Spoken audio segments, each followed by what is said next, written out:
தென்னிந்திய திருச்சபை சார்பில் அவர்கள் நடத்துகிற சென்னை, திருவள்ளூர், காஞ்சிபுரம் மாவட்டங்கள் நடத்துகிற 49 பள்ளிகளின் கூட்டு விளையாட்டு போட்டி நிகழ்வை தொடங்கி வைப்பதற்காக சிறப்பு விருந்தினராக நானும் மாண்புமிகு உணவு மற்றும் உணவு வழங்கல் துறை நல்ல அமைச்சர் திரு வெங்கட்ரமணன் அவர்கள் இங்கே வந்திருக்கிறோம்.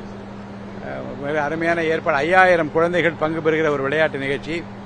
அதிலே பல கிராமப்புற மாணவர்களை உற்சாகப்படுத்தும் வகையில் பல போட்டிகளை இங்கே நடத்தி கொண்டிருக்கிறார்கள். குறிப்பாக 4x100 மீட்டர் ரிலே ரேஸ் நான் பார்த்துக் கொண்டிருந்தேன். ரொம்ப எனக்கு அது உற்சாகமாக பிடித்தது. என்ன காரணம் என்றால், நான் பள்ளிக்கூடத்திலே 10ஆம் ஆண்டு படிக்கிற போது இந்த ரிலே ரேஸில் நான் பங்கு பெற்றேன்.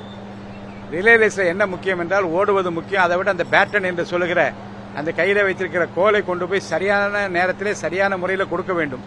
அதை கொடுக்க விடையில்லைன்னா ஒருவர் நன்றாக ஓடினாலும் ஒருவர் தவற விட்டுவிட்டால் அவர்கள் வெற்றி வாய்ப்பை இழக்க நேரிடும். 10ஆம் வகுப்பு படிக்கிற போது நான் 2ஆம் இடத்தில் நின்று அந்த பேட்டனை நான் சரியாக கொடுத்து 3ஆம் இடத்துக்கு போகின்றவர் தவற விட்டுவிட்டார். அதனால் நான் வெற்றி வாய்ப்பை இழந்தேன். அப்போ மாணவர்கிட்ட நான் சொல்லுவேன், இன்னைக்கு இல்லாவிட்டாலும் என்றைக்காவது ஒரு நாள் இந்த ரிலே ரேஸில் நான் வெற்றி பெறுவேன் என்று சொன்னது உண்டு. சட்டமன்ற உறுப்பினருக்கு அப்போதெல்லாம் விளையாட்டு போட்டிகளை நடத்துவார்கள். ஆண்டுதோறும் நான் எம்எல்ஏவாக இருக்கிற போது மாண்புமிகு புரட்சித் தலைவர் எம்ஜிஆர் அவர்கள் போட்டிகள் நடத்தி ஒருவருக்கு எம்எல்ஏ, எல்லா கட்சிகளும் சேர்ந்த எம்எல்ஏக்களும் பங்கு பெறலாம் அந்த விளையாட்டு போட்டிகளிலே. அப்படி பங்கு பெறுகிற போது இதே ரிலே ரேஸ் வந்தது.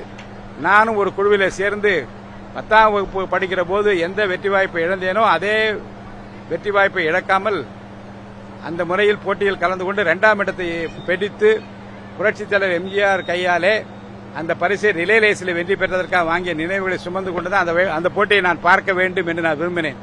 எதுவும் சங்கிலி தொடராக இருக்க வேண்டும். ஒருவருக்கொருவர் அடுத்த தலைமுறைக்கு விட்டு செல்கிற போது எதற்காக அவர் அந்த பணியை செய்தார்களோ அந்த பணியை தொடர வேண்டும் என்பதனுடைய அடையாளம் தான் இந்த தொடர் ஓட்ட போட்டி.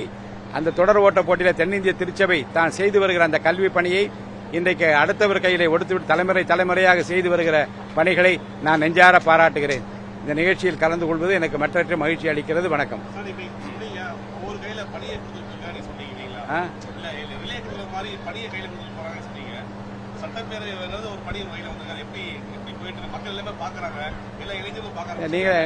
நீங்களே பார்த்துக்கொண்டு நீங்களே நேரடியிலே ஒலிபரப்பிக் கொண்டிருக்கீங்க. உங்களுக்கே தெரியும் மக்களுடைய கருத்து என்பது உங்களுக்கே தெரியும். மிக சிறந்த முறையில் சட்டசபையினுடைய மாண்பு குறையாமல் மக்கள் விரும்புகிற நல்ல திட்டங்களை அறிவிக்கிற ஒரு அவையாகவும், எதிர்காலத்தை ஒரு தமிழகம் அமைதி பூங்காவாகவும் ஒரு ஒளிமயமான எதிர்காலம் தமிழர்களுக்கு தமிழ்நாட்டுக்கு இருக்கிறது என்ற நம்பிக்கை விளைவிப்பதாகவும் இந்த தமிழக சட்டப்பேரவை நிச்சயமாக தொடர்ந்து செயல்படும்.